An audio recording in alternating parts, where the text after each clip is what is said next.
29 अश्वत्थरूपी भगवान विष्णुदेव न संशयः। रुद्ररूपी बटस्तद्वत् पलाश ब्रह्मरुद्रुक्। हे मुनिगण शुणतो से ब्रह्मांक वाक्य उपदेशे। सुर सुर नर कूले जे साधु जन त्रय स्थले। आत्मार कुशल विचारी बट पिपल सेवा करी। लभिले मुक्ति भक्ति खंडिले अशेष दुर्गति। शुण विवेक मुनि माने बट पिपल आराधने। मूर्ख जनक ज्ञान अर्थे विस्तार कल शास्त्र पथे। मान्य मान्य धर्मा धर्मे ज्ञान ज्ञाने कर्मा कर्मे। जहा लिहिले मुनि माने से कथा शुण सावधाने। गौरी सापे सदा शिव स्थावर रूप प्रकाशिव। संसारे बट वृक्ष रूपे प्रकाश हेले कल्पे कल्पे। तेणु कल्प वृक्ष नाम तापुटे पुरुष उत्तम। प्रलय जले बास करी बाल मुकुंद नाम धरी। तेणु से वृक्ष अति प्रीति स्वभावे हरिहर मूर्ति। केबे हैं भिन्ना भिन्न नोहे द्वितीय रूप एक देहे। एमंत मणिब प्रत्यक्षे जे हरिहर बट वृक्षे। से वृक्ष पूजा करे जेहू अशेष फल लभे सेहू। तेणु से वृक्षंकु आराधी पालने सर्व कार्य सिद्धि। जे बण जन ज्ञान चित्ते बट विनाशे शस्त्राघाते। तार सुकृत जेते थाई वृक्ष छेदन मात्रे जाई। कपिला बध कला दोष शरीरे हुए परवेश।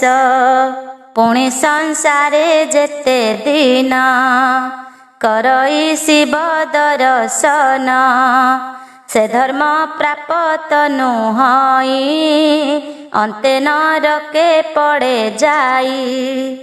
एक वृक्ष के एक जुग नरके होई थाई संग।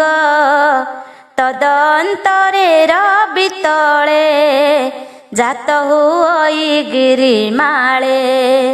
कोल्ह मल्हार रूप धरी तरु हिंसने दिन हरि। केबे हैं न करिब सुख पुणी नरके पाई दुख। ए गति लभई प्रत्यक्ष एबे कहिबा विष्णु वृक्ष। से सर्व वृक्ष परे राजा तिनि लोकरे ताकु पूजा। पिपल वृक्ष रूपे हरि जे तांकु आराधना करी। उत्तम स्थाने नेई रोपी मूले चौरा बंध स्थापी। शीतल जल देई नित्ये पूजा करिब भक्ति मते। दर्शने स्पर्शन स्मरण दंड प्रमाण प्रदक्षिण। एमंत सप्त धावकती वृक्षे चिंतिब विष्णु मूर्ति। स्तुति करिब जोड़ी कर बोलिब नमो वृक्षेश्वर। हे लक्ष्मीकांत शुक्ल तनु श्रीभुजे शंख चक्र धनु।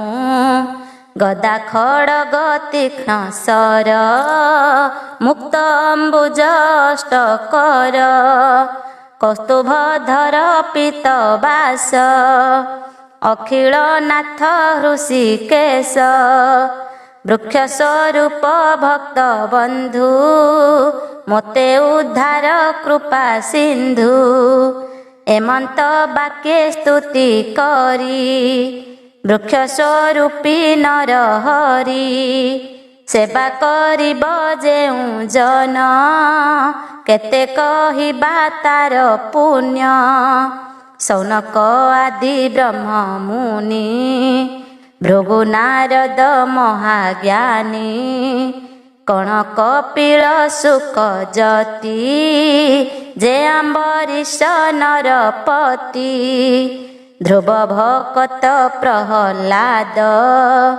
ଜୟ ବିଜୟ ସୁଖପ୍ରଦ ସୁଶୀଳ ଅତିଶୀଳ ମୂଳେ ଯେ ଭକ୍ତ ଜନ ବିଷ୍ଣୁ ସ୍ଥଳେ ସେ ଲୋକମାନଙ୍କର ଗତି ପାଇବେ ବୃକ୍ଷରାଜ ଭକ୍ତି ଅନେକ ଜନ୍ମ ଥିଲେ ପାପ ଅଙ୍ଗରେ ନ ଲାଗିବ ତାପ ଜୀବନେ ହୋଇଥିବ ସୁଖୀ ତା ବଂଶେ ଦରିଦ୍ର ନ ଦେଖି ନିର୍ମଳ ହୋଇଥିବ କୂଳ ପୃଥିବୀ ଥିବ ଯେତେ କାଳ ଆପଣେ ଥିବ ବିଷ୍ଣୁ ଗ୍ରାମେ ଏମନ୍ତ ବିଷ୍ଣୁ ସେବା ଧର୍ମେ ଆବର କହିଛନ୍ତି ମୁନି ପିପଳ ଚଉବର୍ଗ ଦାନୀ କେବଳ ଆତ୍ମା ଶୁଦ୍ଧ ମୂଳ ସେବିଲେ ଯାଇ ପୁଣ୍ୟ ଫଳ ଯେ ବଣ ବୃକ୍ଷର ମହିମା ଅନନ୍ତ ଗୁଣ ପୁଣ୍ୟ ସୀମା ଅଶ୍ୱସ୍ଥ ବୃକ୍ଷ ମୂଳେ ବିହି ବ୍ରହ୍ମା ମୁନିଙ୍କୁ ଘେନି ରହି ଦେବଗଣଙ୍କ ତୁଲେ ହରି ବୃକ୍ଷ ମଧ୍ୟରେ ବିଜେ କରି ଅନନ୍ତ ସିଦ୍ଧ ଗଣ ତୁଲେ ଶଙ୍କର ଶିଖରେ ରହିଲେ ନାନାଦି ଯଜ୍ଞ ବ୍ରତ ଫଳେ ବିଶ୍ରାମ କଲେ ଦଳେ ଦଳେ ସକଳ ଦାନ ତୀର୍ଥ ଧର୍ମ ଅଶେଷ ନ୍ୟାୟ କୀର୍ତ୍ତି କର୍ମ ସର୍ବସୁକୃତ ଫଳ ମାନ ଥାନ୍ତି କପିଳ ସନ୍ନିଧାନ ବାସୁକି ଆଦି ନାଗଲୋକେ ବୃକ୍ଷ ଶିଖରେ କେ କେ ବିଷ୍ଣୁ ଭକତି ଆଗେ ରହି ଏମନ୍ତ ଗୁଣ ଅଛି ଯହିଁ ସେ ମହାସ୍ଥାବର ପିପଳ ପ୍ରତ୍ୟକ୍ଷେ ନାରାୟଣ ତୁଲ୍ୟ ସେବିଲେ ସର୍ବକର୍ମ ସିଦ୍ଧି ଯେ ଜନତାରେ ଅପରାଧୀ ସେ ମହାପାପୀ ବିଷ୍ଣୁ ଦ୍ରୋହୀ ତାର ସୁଗତି ଆଉ କାହିଁ ଯେ ବିଷ୍ଣୁ ବୃକ୍ଷୁ କରେ ନାଶ ଲୋଭଇ ବ୍ରହ୍ମ ହତ୍ୟା ଦୋଷ ବୃକ୍ଷରୁ ପତ୍ର ଯେତେ ଝଡ଼ି ଭୂମି ଉପରେ ଥାଏ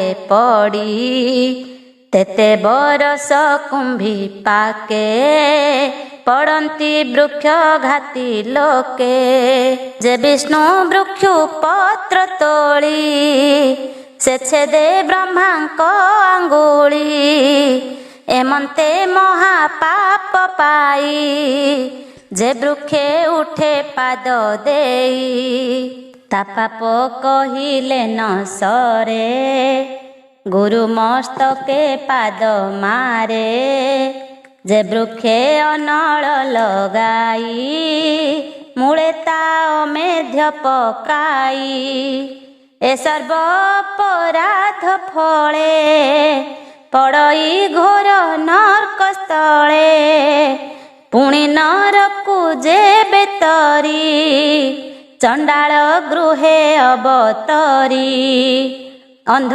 ପାଙ୍ଗୁଳ ଜଡ଼ ମତେ ରକତ ବାତ ବ୍ୟାଧି ଯେତେ କୁରୂପ ଗୁପୁ ଚକୁ ନଖେ ଏମନ୍ତ ତନୁ ବହି ଦୁଃଖେ ସଂସାରେ ଜାତ ହୋଇଥାଇ ବିଷ୍ଣୁ ଭଜିଲେ ଶୁଦ୍ଧ ହୋଇ ଏକଥା ଶୁଣ ସାଧୁ ଜନେ ଅସ୍ୱସ୍ଥ ବୃକ୍ଷ ଆରାଧନେ ବିଷ୍ଣୁ ଭକତି ଫଳ ପାଇ ଅନ୍ତେ ବୈକୁଣ୍ଠେ ବସେ ଯାଇ ଏମନ୍ତ ମହିମା ସ୍ଥାବର କେବଳ ଦିନ କରବାର ଅସ୍ୱସ୍ଥ ବୃକ୍ଷ ନ ଛୁଇଁବ ସୌରିବାରେ ଆରାଧିବ ସର୍ବଦା ଦିନ ରାତ୍ର କାଳେ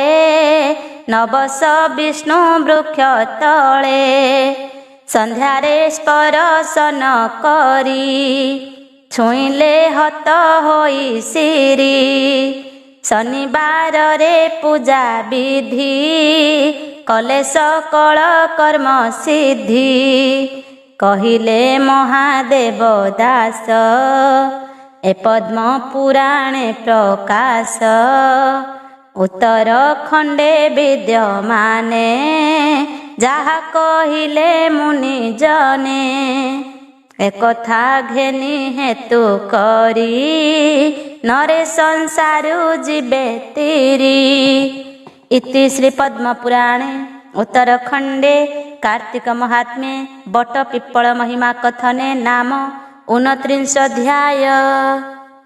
30 अध्याय अस्पृश्यत्वं च कथितं सूतबोधि तरस्तया स्पर्शत्वं च कथं प्राप्तस्तथायं सौरिवासरे बट पिप्पल धर्मवाणी सौनक आदि मुनि शुणी आनंद होई महाजने पुणी संशय घेनी मने। सौनक उवाच सुत मुनिंक मुह चाही बोलंती शुण पुण्य देही किंपा अस्वस्थ वृक्ष मूले विश्राम दोष रात्र काले आवर अर्क 12 दिन छुईले हत हुए पुण से कथा कह कुश पाणी आंभ संशय जाऊ शुणी एमंत मुनिंक वचने सुत कहंती तो समने।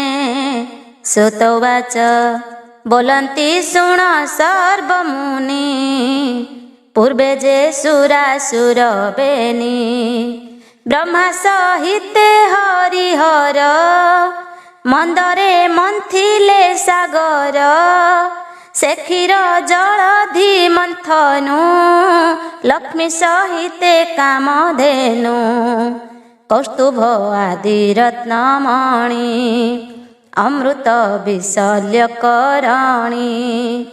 अष्टनायिका अष्टनिधि चतुर वर्ग फल सिद्धि ऐरावत उच्चैश्रवा ए आदि जेते द्रव्य बा केते कहिबा परिमाणी तुम्भे तो पूर्वे अछ शुणी एमंत समुद्र मंथने जहा पाइले पूर्व दिने से सर्वत्रैलोक्य दुर्लभ देवंकु देले पद्मनाभ आपे लक्ष्मी लभि हरि निज भुवने बीजे करी स्वभावे वैकुंठपुर सुकृत जने सुख घर तहि बंचंती जेते प्राणी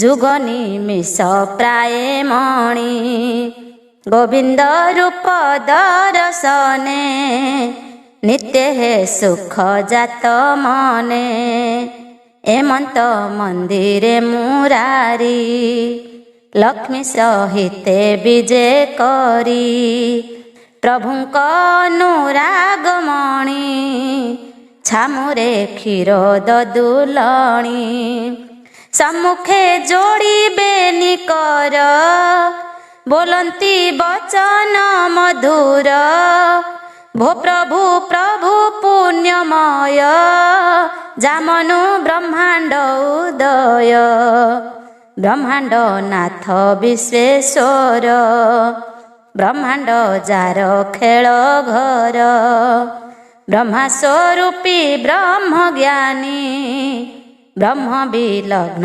बहुमुनि एणु ए अशेष ब्रह्मांड बालुका प्राय होई रुंड तुम्भ शरीर लोम मूले उदयस्त काले काले एणु ए अशेष महिमा के जानी पारे गुण सीमा केवल भक्त जन हिते गुण विस्तार बहुमते संसारे होइछि प्रकाश अनादि महत पुरुष अशेष जन अंतर्जामी पर पर आत्मगामी सकल हृद पद्मे रही एणु अशेष भावग्राही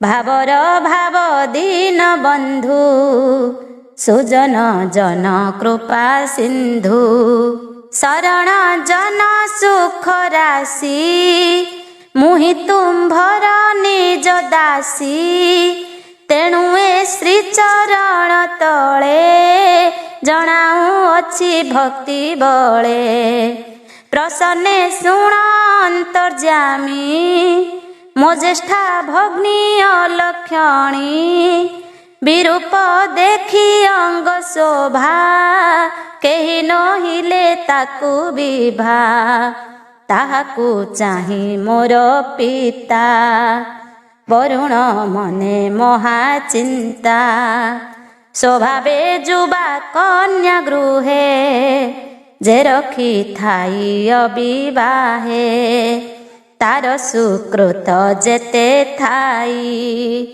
दुहिता जोगु नाश जाई एमंत किछि शास्त्र धर्मे जोगे ज्येष्ठ दुहिता कर्मे यद्यपि न मिली बर तो रूप देखी सुंदर एथकु सोचना न करी तारूप अनुरूपे बरी ज्येष्ठा झील को विभा देव पुणी कनिष्ठा जेबे थिब ताहाकू पछे विभा करी तेबे से धर्म रखी पारी एकथा जानन्ति सर्वे से कथा विपरीत एबे जलधि राजा तब प्रीते आगे प्रदान कला मते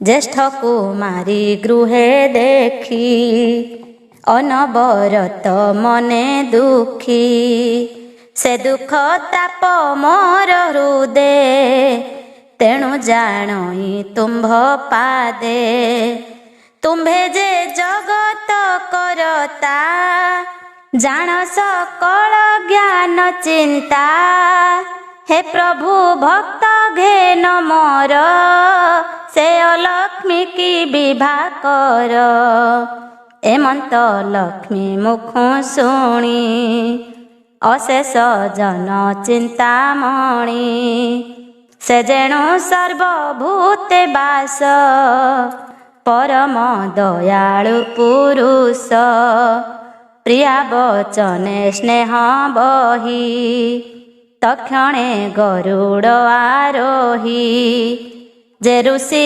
उद्दालक नामे मिलिले ताहांक आश्रमे विष्णु को देखी तपचारी आनंदे पूजा विधि करी से पूजा षोडश प्रकारे पूजिले गोविंद पୟରେ संत से घेनी पूजा विधि कहती करुणा जलधि हे मुनि श्रेष्ठ तुम्भे शुण तुम्भ संगते बंधुगण आंभर करिबाकु इच्छा हे मुनि तुम्भर की बांछा आंभ कमला भग्नि ज्येष्ठ विचारे सबु तहु श्रेष्ठ ताहाकु तुम्भे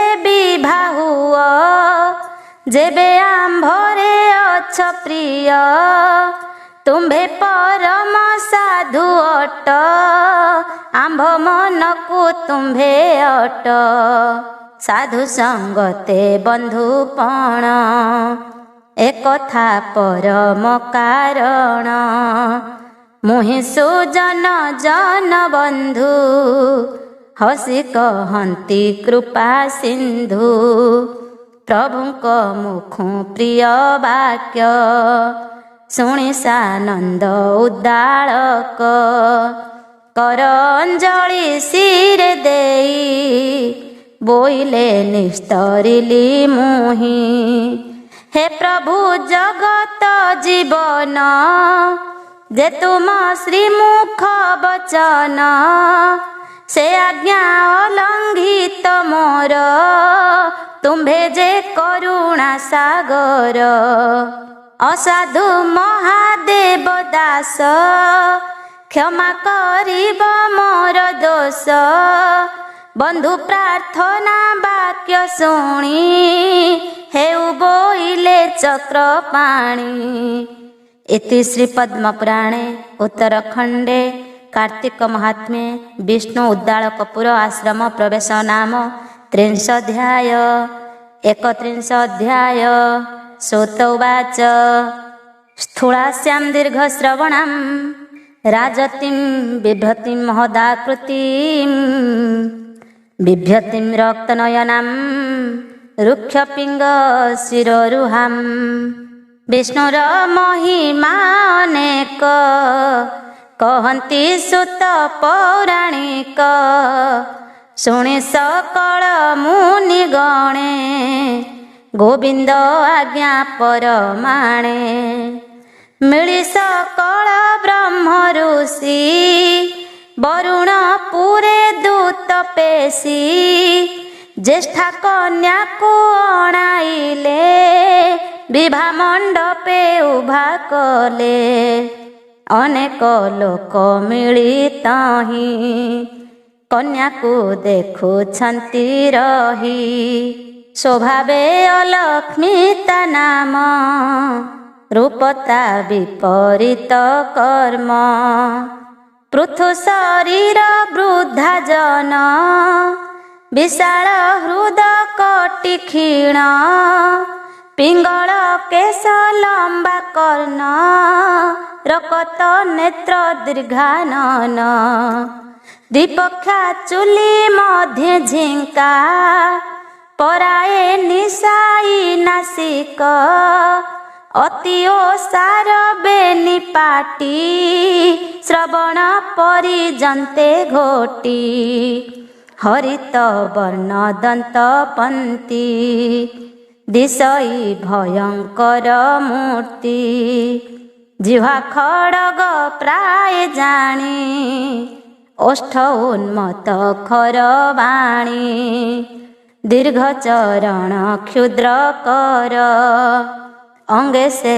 वस्त्र अलंकार किछि न दिशे ताकु शोभा बकीर प्राय होई उभा काकर प्राय वक्र दृष्टि श्रीमंत रूप देखि कष्टि ताहाकु देखि सर्वलोके आश्चर्य मणुछन्ति थोके विष्णु आदेश उद्दालक स्वभावे सुज्ञ सुविवेक कन्या भी गुण न बाछिले अलक्ष्मी को से विवाह कले विवाह बढ़ाई मुनि गण ब्रह्मा सहिते नारायण जे जहा पुरे कले बीजे एथु अंतेरे शुण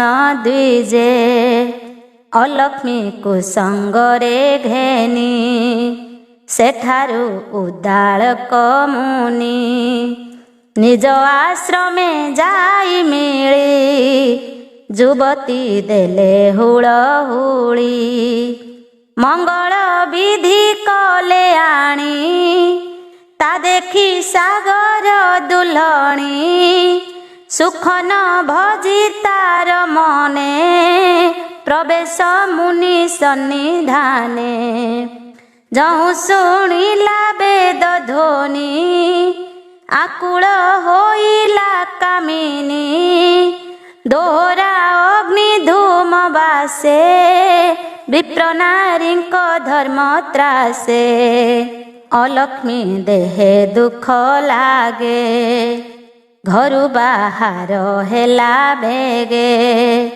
दांडरे उभा हेलासी ता देखी उदाल करुसी निज घरणी आगे मिली बचन कहंती ओ गाली किंपा तू मोर गृह छाड़ी सकल लज्जा दूरेड़ी दांडरे आसी हेलु भा ए मते न दिसिला शोभा आबर कांदु अछु कोहे कियबा गण मोर गृहे देखिया कुल मोर देह के कि बोइला मते कह एमंत पति मुख शुणी अलक्ष्मी कहूअछि बाणी हे महाऋषि तुम्भे शुण मोठारे अछि जेते गुण ताहा कहिबी तुम्भ आगे भोनाथ शुण अनुरागे मुझे वरुण राजा झिय जावत बाधे मोर प्रिय जेबण गृहे नित्य कली एक आरेक बारुआली पुत्र भारी जा दास दासी प्रभुଙ୍କୁ निंदुथिबे बसी मंदिर संस्कार न करी पदार्थ करुथिब चोरी जहिस कत द्युत खेल मिथ्या कपट माड़ गोल परदार प्रीति रे रसी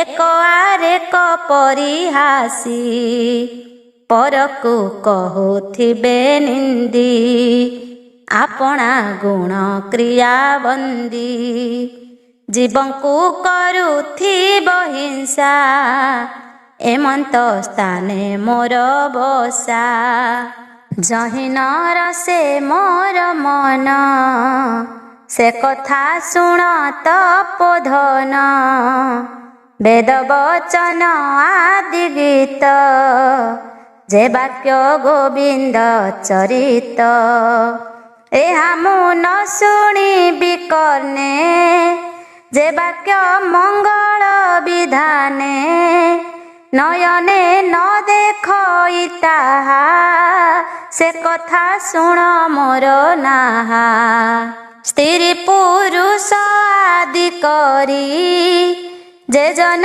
सुंदर सुंदरी सुक्रियावंत शुद्ध चित्ते सुबेश हेउथिब नित्ये सुसंच पुरे थिबे रही मु ताहा न पारई सही हबिष न शुद्धि पात्रे जे पुण्य तीर्थ पुण्य क्षेत्रे एते संतोष जार मन मो देह हुए कंपमान गंध चंदन जाति पुष्प मुन घे नही तार बास आमिष बास जही नाही मुतही न पारई रही तुम्भ मंदिरे घृत बास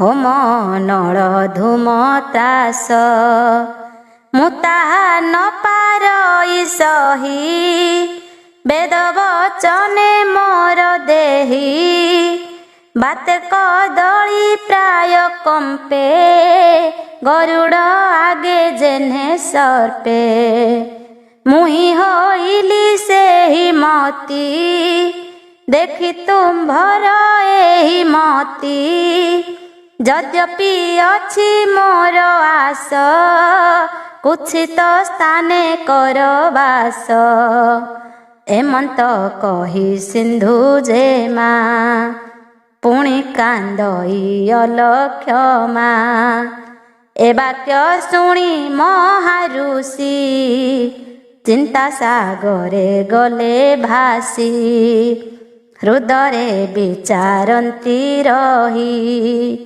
एथिरे भल गति नाही जस आयुष सुत वित्त क्षणके करी पारे हत ए नारी थिब पाजार घरे तार प्रमाद काहीं दूरे ए नारी थिब जार घरे तार प्रमाद काहीं दूरे सन्निधे थिब सर्वबादे ए धर्म ध्वंसिनी प्रमादे ए कुल कलंकी निसल बेल उपेखिले भल पुराणे कही छंती मुनि कलहा स्त्री दुर्बादिनी स्वामी की निंदी बांधी पारे ताहाकू न रखिब घरे जेबे उक्रोध भावे रखी पश्चाते हुए बड़ दुखी सकल धर्म नाश जाई अंते नरक गति पाई एकथा जानई मु भले कि प्रयोजन एहुथिले सदने रखी न जोगाई निर्जने निर्वासिबा नेई एमंत पांची महामुनि अलक्षणी को संगे घेनी केते हैं दूरे दीपांतरे जनगम्य वन घोरे अस्वस्थ वृक्ष तले जाई से पति पत्नी उभा होई से दिन शनिश्चर बार धर्म सुमरी मुनि बर अस्वस्थ वृक्ष मूलेस्मिन् न लक्ष्मी सोपिहिं क्षणम् आवास स्थानमालोक्य जावन्नायाम्यहं पुनः अलक्ष्मी को छंद कही एठारे थाओ तुम्भे रही तोर सरधा जही अबा से कथा निश्चय करिबा एबे तू एही ठारे रह मनरे संशय न पाओ भक्ष्य पदार्थ तो निमन्ते घेने मुआसई तुरीते स्वामी बचने सिंधु सूता मनरु दूर करी चिंता अस्वस्थ तरु मूले बसी सेठारु उद्याल करुसी निज आश्रमे जाई मिली मने चिंतिले बनमाली कही महादेव दास उद्धार क्षीरदनी बास इति श्री पद्मपुराणे उत्तरखंडे कार्तिक महात्म्ये अलक्ष्मी वननिवासे नाम 31 अध्याय 32 अध्याय। पृथुरुवाच स्थापि बोधितरोर्मूले भर्तुराग मनस्सुवा दुःखिता त्रिदिनस्यान्ते रोदित च पुनः पुनः। हे मुनिवर एबे शुण अलक्ष्मी कन्या कर्म गुण। पिपल वृक्ष तले बसी स्वामी आगम अभिलाषी। निश्चय आसिबे बोली जानी 10 दिगकु चाहि पुणी। अनवरत देई दृष्टि न देखी मने महाकष्टी। तृतीय दिन बाट चाहि अति आकुले तार देही। निराशे कर रोदन उल्लुका प्राय घोर सोन। रोदन करे उच्च स्वरे शबदे चतुर्दिग पुरे। तरस्त सर्व लोके शुणी वैकुंठपुरे कमलिनी। शबद अनुसरी कंठे जानिले निज भग्नी बने। विरस होई कांदुअछि गृहस्थ गला ताकु लेछि। एमंत भाली देवी चिते कहिले प्रभुंक ग्रते। भोनाथ शुण सावधाने मो ज्येष्ठी भग्नी घोर बने। स्वामी विच्छेदे कर्म दोषे सखा सोदर नाही पासे। अनाथा होई घोर बने कांदुअछि से दुख मने। तुम्भे ता सन्निधकु जाई आश्वासी रख भल ठाई। जेमंते न पाए कसण नहिले मोर पुरे आण। एमंत कमला बचने जगत पति तो समने। तक्षणे गरुड़ आरोही अलक्ष्मी कन्या अछि जही। सेठारे होइले प्रवेश जगत नाथ पितबास। दिव्य स्वरूपे विजे करी देखि उठिले द्विज नारी।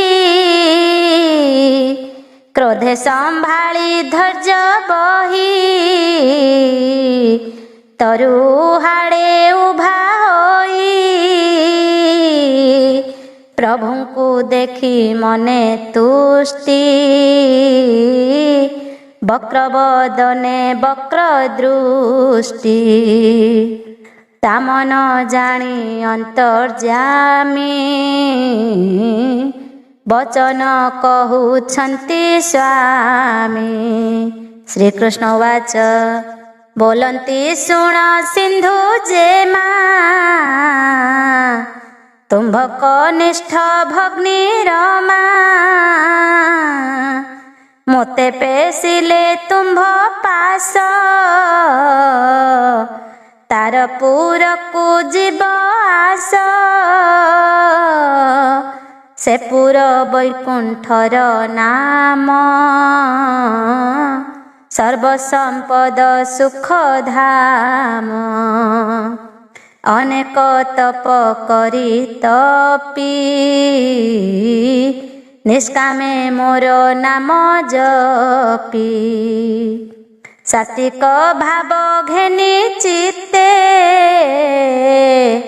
ମୋ ରୂପ ଚିନ୍ତି ସର୍ବଭୂତେ ସୁଦୟା କରି ପ୍ରାଣୀ ଠାରେ ବସନ୍ତି ଯାଇ ମୋର ପୁରେ ଯେ ପୁରେ ମୋତେ ଦେଖି ତୋଷ ଖଣ୍ଡନ୍ତି ଜନ୍ମ ମୃତ୍ୟୁ କ୍ଲେଶ ଭୁବନ ଏମନ୍ତ ଦୁର୍ଲଭ ସୁକୃତ ଜନଙ୍କୁ ସୁଲଭ କିଞ୍ଚିତେ ଅଙ୍ଗେ ନାହିଁ ପ୍ରାସ ତୁମ୍ଭେ ତହିଁକି ଯିବ ଆସ ତୁମ୍ଭକ ନିଷ୍ଠା କମଳିନୀ ବୈକୁଣ୍ଠପୁରେ ଠାକୁରାଣୀ ତାଙ୍କ ସଙ୍ଗତେ ଯେତେ ଦାସୀ ଜଣ ଜଣକେ ଗୁଣ ରାଶି ଅନେକ କାଳ ଯାଏଲି ବର୍ଣ୍ଣିହି ନ ପାରିବ କେହି ଏମନ୍ତ ମହିମା ସେ ପୁର ସୁରମୁନିଙ୍କ ଗୋଚର ତହିଁକି ଚାଲ ଯିବା ବେଗେ କିମ୍ପାଇଁ ଥିବ ବନ ଭାଗେ ବିଷ୍ଣୁ ବଚନେ ସେ ଲକ୍ଷ୍ମୀ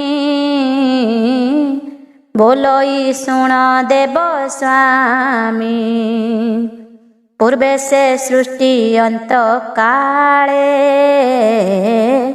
ସକଳ ଆତ୍ମା ଏକ ମେଳେ ତ୍ରିଗୁଣ ବନ୍ଧୁ ମୁକ୍ତ ହୋଇ ରହିଲେ ତବ ଗର୍ଭେ ଯାଇ ସୁକୃତ ତାଙ୍କ ସଙ୍ଗେ ଗଲା କଳୁଷ ଭାଗ ଯେତେ ଥିଲା ସେ ସର୍ବପଙ୍କ ରୂପେ ପଡ଼ି ପ୍ରଳୟ ଜଳେ ଥିଲା ବୁଡ଼ି ଏମନ୍ତ କେତେ କାଳ ଗଲା ପୁଣି ତ ଲୀଳା ପ୍ରକାଶିଲା ତୋର ଜଗୁଣେ ବ୍ରହ୍ମା ଜାତ ସିଞ୍ଚିଲା ଅଶେଷ ଜଗତ ଚର ଚର ମୂଳେ ଜୀବ ସଂସାରେ ଜାତ କଲା ସର୍ବ ପ୍ରଥମେ ଧର୍ମ ଉଦେ କଲା ପୂର୍ବେ ଯେ ପାପ ପଙ୍କେ ଥିଲା ସଂସାରେ ପ୍ରବର୍ତ୍ତି ନ ପାରି ଲଜ୍ଜାରେ କନ୍ୟା ରୂପ ଧରି ଜନରାଜନପୁରେ ଜନ୍ମି ତେଣୁ ମୋ ନାମ ଲକ୍ଷଣୀ ସ୍ୱଧର୍ମ ବୋଲି ଯେତେ କଥା ମୋତେ ଲାଗଇ ବଡ଼ ବ୍ୟଥା ସ୍ୱସ୍ଥାନେ ନ ପାରଇ ରହି କହିଲି ଶୁଣ ଭାବଗ୍ରାହୀ ଆବର ବୈକୁଣ୍ଠପୁର ସେମକ ନିଷ୍ଠ ଭଗ୍ନି ଘର ତହିଁକି ଯିବି ମୁକେ ମନ୍ତେ ତାସିରି ନ ଯୋଗାଏ ମତେ तार सुंदर रूप चाही मो मन हेउ थाई बही केमंते जीवी तार पास आबर मोर कर्म दोष लोके बोलती जहा भल मुहि जाणई ताहा सल एथकु शुण देव स्वामी तुम्भे से सर्व अंतर्यामी सकल जन मन गुण मो कथा किंपाई न शुण एबे मो मन अनुसरी स्थान कहिब नरहरि मो भावे करिबि मु राज्य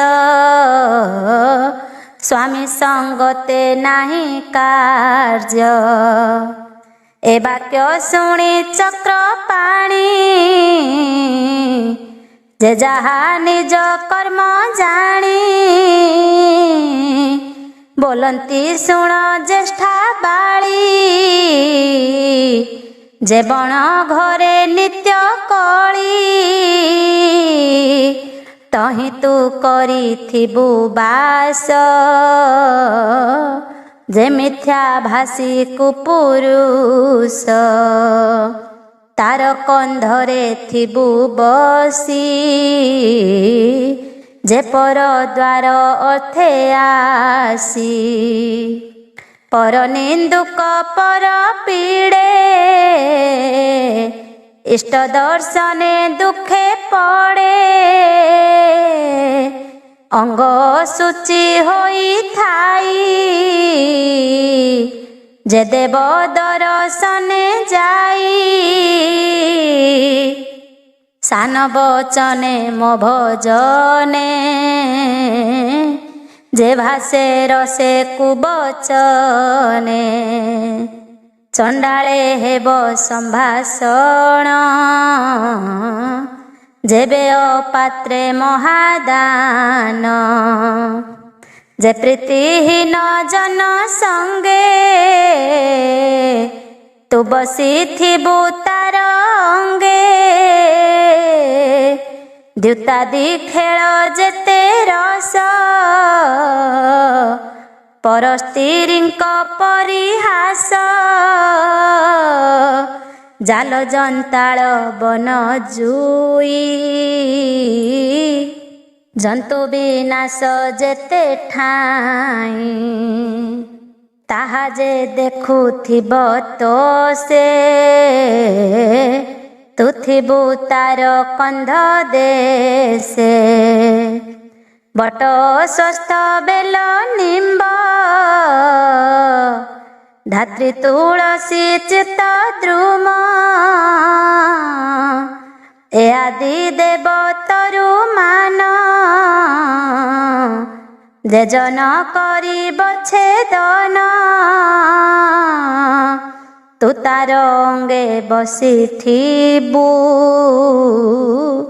तोहरी भाव ताकू देबु जे जन धर्म शास्त्र निंदी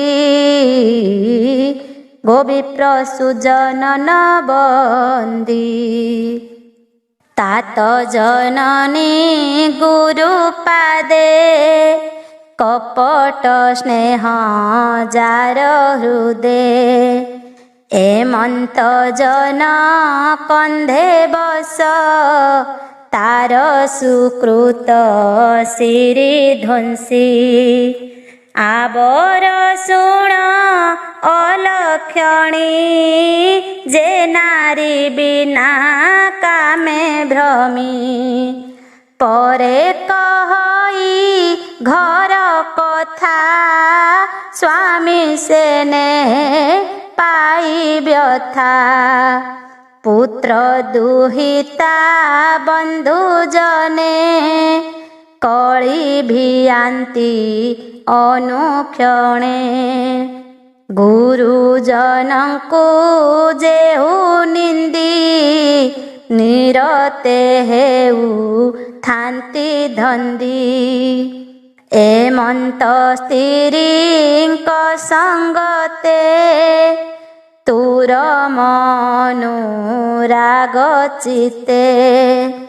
ରାତ୍ରେ ଅସ୍ୱସ୍ଥ ବୃକ୍ଷ ମୂଳେ ଭୂତ ପିଶାଚ ଗଣ ମେଳେ। ଆନନ୍ଦେ ବଞ୍ଚିବୁ ରଜନୀ ଯେ ବଣ ଦିନ ତୋତେ ମୁନି। ଆଣି ଛାଡ଼ିଲେ ବନ ଘୋରେ ନିବାସୀ ଗଲା ନିର୍ଜନରେ। ବୋଲନ୍ତି ପ୍ରଭୁ ଚକ୍ରଧର ତୋତେ ହୋଇଲା ଦୁଃଖ ଘୋର। ଅସ୍ୱସ୍ଥ ବୃକ୍ଷ ତଳେ ବସି ଚିନ୍ତା ସାଗରେ ଗଲୁ ଭାସି। ଆମ୍ଭେ ପ୍ରସନ୍ନ ହେଲୁ ଏବେ ଆଉ କି ଦୁଃଖ ଥିବ ତେବେ। ଆଜହୁଁ ଶନିବାର ଦିନ ପୂଜା କରିବେ ମୋତେ ଜନ। ଅସ୍ୱସ୍ଥ ବୃକ୍ଷ ମୋ ସ୍ୱରୂପୀ ଦର୍ଶନେ ହୋଇବ ନିଷ୍ପାପୀ। ଦର୍ଶନେ ବିଘ୍ନ ଜୀବ ନାଶ ଅନ୍ତେ ତା ବୈକୁଣ୍ଠେ ବାସ। ଲୋଭିବେ ଅକ୍ଷୟ ମୁକ୍ତି ଯେ ଶତବାରେ ମୋ ଭକତି। ତୁ ଯେ ସେଦିନ ମୋ ସନ୍ନିଧେ ପୂଜା ପାଇବୁ ଅବିରୋଧେ। କ୍ଷୁଧା ପାଇବୁ ତୋର କାଏ ପୁଣି ଶପଥ ଦିନ ଯାଏ। ସଂସାରେ ଭ୍ରମୁଥିବୁ ସୁଖେ ଅସ୍ୱସ୍ଥ ତଳେ ନିଶା ମୁଖେ। ପ୍ରେତ ଗଣଙ୍କ ମେଳେ ଥିବୁ ତାହାର ଗତି ଆଚରିବୁ। ଯେ ଜନ ବୃକ୍ଷ ରାଜମୂଳେ ବସିବ ଯାଇ ରାତ୍ର କାଳେ। ତୁ ବିଶ୍ୱାମିବୁ ତା ଶରୀରେ ସେ ଦୁଃଖୀ ହେବ ଇହ ପରେ। ଏମନ୍ତ କହି ବ୍ରହ୍ମ ରାଶି ଖଗ ଆସନେ ଯାଇ ବସି। ନିଜ ଗୃହକୁ କଲେ ବିଜେ ଦୀନ ବାନ୍ଧବ ଦେବରାଜେ। କହନ୍ତି ସୁତ ମୁନିବର ଏ ଘେନି ଅସ୍ୱସ୍ଥ ସାବର। ରଜନୀ କାଳେ ଅସ୍ପରଶ ପୂର୍ବେ ଯେ ଅଛି ତୋର ଦୋଷ। ତେଣୁ ଆଦିତ୍ୟ ବାର ଦିନ ନ ଛୁଇଁ ବ୍ରହ୍ମାଙ୍କ ବଚନ। ଏ କଥା ଅନ୍ୟ ଶାସ୍ତ୍ର ଯୋଗେ କହିଅଛି ଯେ ତୁମ୍ଭ ଆଗେ। ନିଶ୍ଚେ ସର୍ବଦା ଦିନ ନିଶି ପିପଳ ଛାୟାରେ ନ ବସି। ଯଦ୍ୟପି ବସିବ ଜ୍ଞାନେ ପବିତ୍ର ହେବ ହୋମ ଦାନେ। ଏ କଥା ସର୍ବଶାସ୍ତ୍ରେ ମାନି କହନ୍ତି ସୁତ ମହାମୁନି। ଏ ପଦ୍ମ ପୁରାଣ ବିଧାନେ कहिलु कार्तिक वर्णने उत्तर खंडे धर्मवाणी जे तिनि लोकरे चलणी भव भवानी विष्णु विधि ए चारि वचन प्रसिद्धि पवित्र पुरातन वाणी जे भणे अबा कर्णे शुणी से प्राणी मानकर गति केते कहिबा फलश्रुति से गृहे आद्य प्रांत करी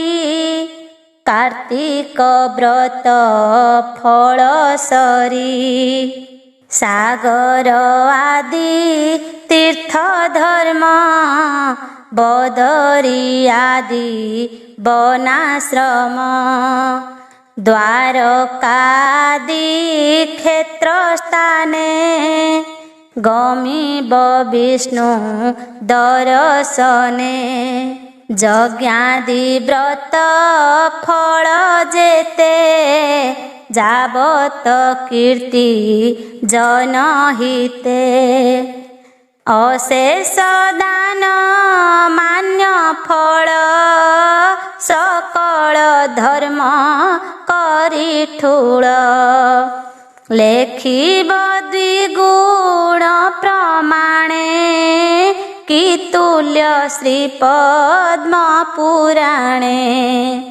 विशेष वंश वृद्धिमान उत्तम विद्या धन जन कार्तिक महिमा जे शुणी श्रवणे सर्व धर्म किणी हृदय रखिब যত্ন করি অশেষ জন্ম পাপ হরি বঢ়ই যশ আয়ু ধর্ম সিরি সম্পদ শুভ কর্ম বিশেষ হুয়ে ধর্মবান उत्तम ज्ञान धन जन अवश्य लभ एतेक केबे न लागे पातक नलिनी दले जेन्हे आप पद्म पुराणे तेन्हे पाप शरीरे न पारई पीड़ी श्रवण मात्रे जाई छाड़ी नानादि पाप क्लेश व्याधि दुष्कृत मंद द्रव्य बुद्धि सर्प विघाते ग्रह दोष राजचौर्य रिपुत्रास अग्नि उत्पात व्याघ्र भय सर्वदुरित जाई क्षय जीवन्ते सुखी प्रियपणे रहन्ति पारिषद गणे कहिले सुत महाज्ञानी शुणी संतोष सर्वमुनि घेनिले धर्म उपदेश कार्तिक महिमा विशेष जे धर्म त्रिलोकरे मणि अनेक जन्म पाप खंडी विष्णुरति प्रिय व्रत महाकार्तिक यथाकृत ଅଶେଷ ଜନଙ୍କ କାରଣେ ମୁନି ଯେ ଲିହିଲେ ପୁରାଣେ। ସଂସାରେ ପ୍ରତି ପାଳେ ଯେହୁ ତାହାଙ୍କ ଭାଗ୍ୟ କେବେ କହୁ। ଅନ୍ତେ ଉତ୍ତମ ଗତି ପାଇ ବୈକୁଣ୍ଠପୁରେ ବସେ ଯାଇ। ସେ ଧର୍ମ ଭାଗ୍ୟ ଉପଦେଶ ବନିଲେ ମହାଦେବ ଦାସ। ଏଛାର ଯୋଗ୍ୟ ହେବ କାହିଁ କେବଳ କୃପା ଭାବଗ୍ରାହୀ। ତେଣୁ ଏ ଗ୍ରନ୍ଥ ପରକାଶ ସୁଜନେ ନଘେନିବ ଦୋଷ। ଇତି ଶ୍ରୀ ପଦ୍ମପୁରାଣେ ଉତ୍ତରଖଣ୍ଡେ कार्तिक महात्म्ये अलक्ष्मी स्थान निरूपणे दिव्यगुण दोष वर्णने नाम 32 अध्याय।